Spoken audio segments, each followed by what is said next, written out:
প্রিয়জনকে হারানোর যন্ত্রণা কতটা যন্ত্রণার তা একমাত্র তিনিই জানেন, যিনি তার কাছের মানুষকে হারিয়েছেন। সারাটা জীবন একসঙ্গে থাকার কথা ছিল, কিন্তু ভাগ্যের নিষ্ঠুর পরিহাসে মাত্র ৩৬ বছর বয়সেই থেমে গেল বিবেক পাঙ্গেনির জীবন। অমৃতলোকে পাড়ি দিলেন তিনি। স্টেজ 3 ব্রেন ক্যান্সার ধরা পড়ার আগের মুহূর্তে তাদের চোখে ছিল হাজারো স্বপ্ন। ভালোবাসায় দুটি দেহ ছিল এক আত্মার মতো। কিন্তু বিবেকের বিদায়ের যন্ত্রণা কিছুতেই মেনে নিতে পারছেন না স্ত্রী সৃজানা, সেই সঙ্গে নির্দুনিয়া চোখের জল। প্রেমের গল্পের এই করুণ পরিণতি আপনার চোখেও জল এনে দেবে। ক্যান্সারের সঙ্গে দীর্ঘ লড়াইয়ের পর বৃহস্পতিবার প্রয়াত হন বিবেক। তিনি জর্জিয়া বিশ্ববিদ্যালয়ে পদার্থবিদ্যা নিয়ে পিএইচডি করছিলেন। 2023 সালে তিনি স্টেজ 3 ক্যান্সারে আক্রান্ত হন।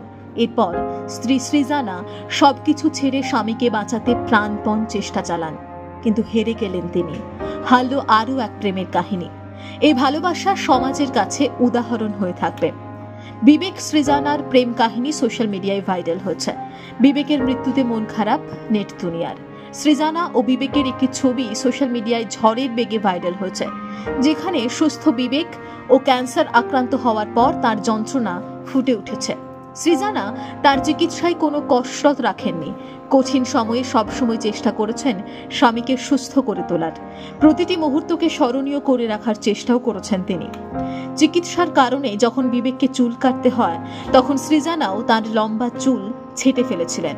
হাসপাতালের বিছানায় অসুস্থ স্বামীকে নিজের হাতে খাওয়ানো থেকে জন্মদিন উদযাপন, সবসময়ই তিনি কঠিন সময়ে স্বামীর পাশে থেকে তাকে জীবনের ছোট ছোট খুশি উপহার দিয়েছিলেন। স্ত্রীর এমন ভালোবাসায় বিবেকেরও চোখ ভিজেছিল বহুবার। Bureau report, 24 hours TV.